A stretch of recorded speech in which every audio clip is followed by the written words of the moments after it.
Hello there and welcome to the WP Builds newsletter. This is newsletter number 20, which came out on Monday the 9th of July 2018, and it's actually covering the week beginning the 2nd of July 2018. Just a couple of things to say before I finally launch into the news today. If you go over to wpbuilds.com and click the giveaway link in the main menu at the top, you will be taken to our giveaway page, and very kindly Dmitry Bytanchuk from the Breezy Page Builder is currently offering us a unlimited lifetime license for Pro for one lucky winner, and if you're not lucky enough to win, you might win one of 5 coupon codes. So yep, I'd go to that and fill out your details and share it to increase your chances of winning. So just to say again, that's wpbuilds.com and then click the link at the top marked giveaway.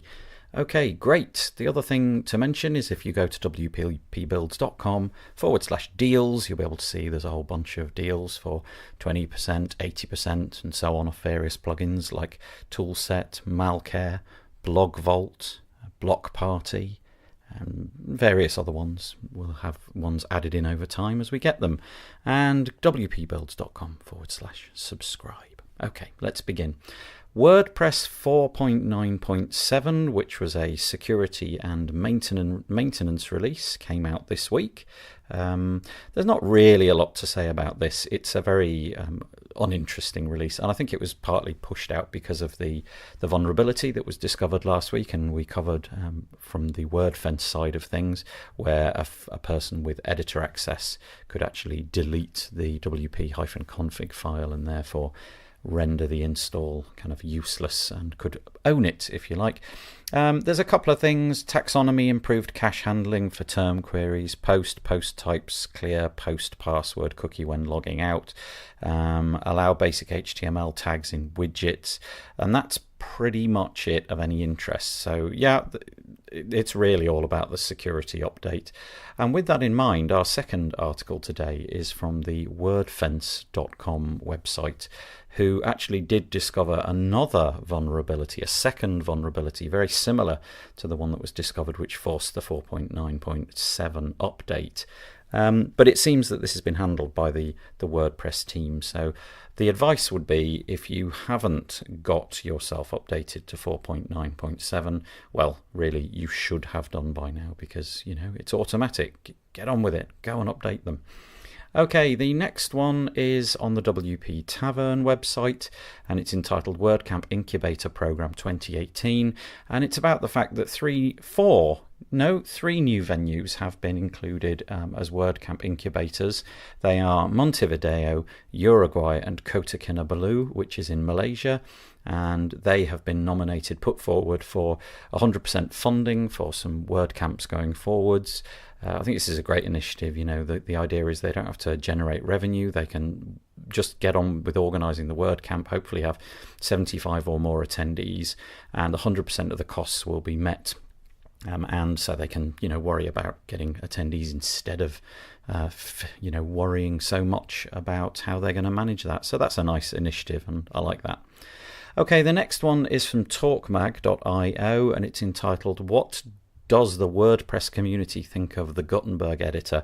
Well, it's really interesting. It's quite a long article, and essentially it goes into lots of authority figures, shall we say, and what they've been saying about Gutenberg, some good, some bad.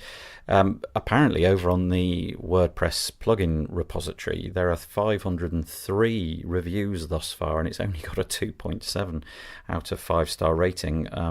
164 5 stars, 241 stars. But this article asks, well, it goes into analysis of people like Brian Jackson, Morten Rand Hendrickson, Ian Poulsen, Jeff Starr, and a whole variety of others, and what they think about it. It's quite interesting. You know, there isn't a cut and dried verdict from it, because we all seem to sort of disagree on it, but nevertheless it's quite interesting to see what all these different luminaries think about it.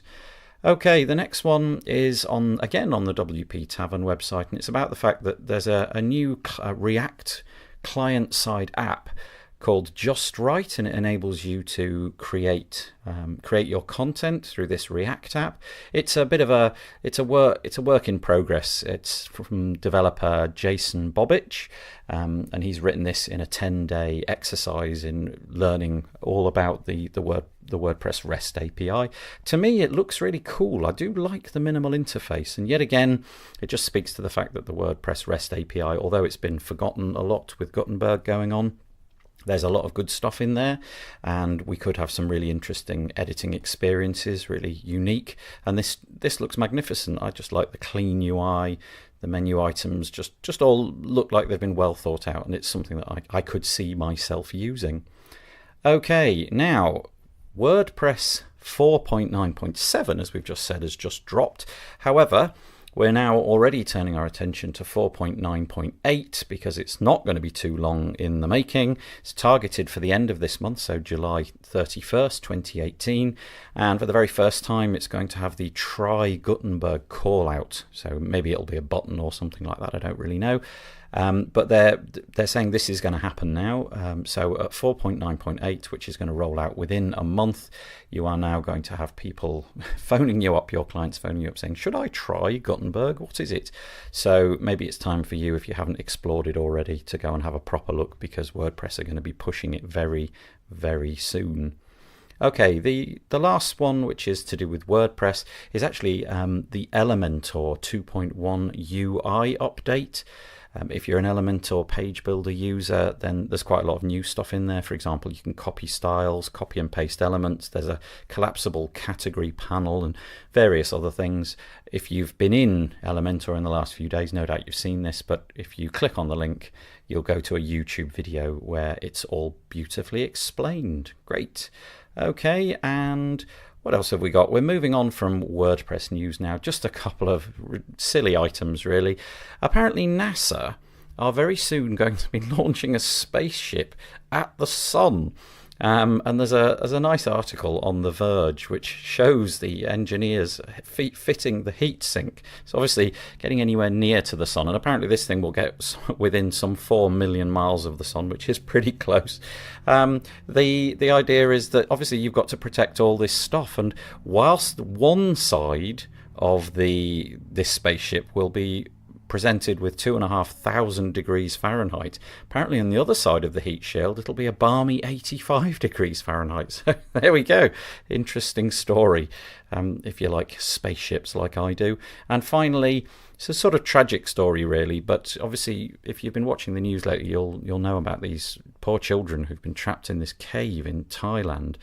And I just really like Elon Musk, and apparently Elon Musk has decided that he's going to build himself a kid-size, well, not himself, he's going to build a kid-size submarine so that he can get them out. When I was recording this podcast, just a few minutes before I started, it looked like some of them have already been rescued in some way, shape or form, but presumably they're able to swim and all of those kind of things. So I do hope Elon Musk can get the other children out, and I just think he's such a wonderful guy with all of his amazing inventions. Right, there you go.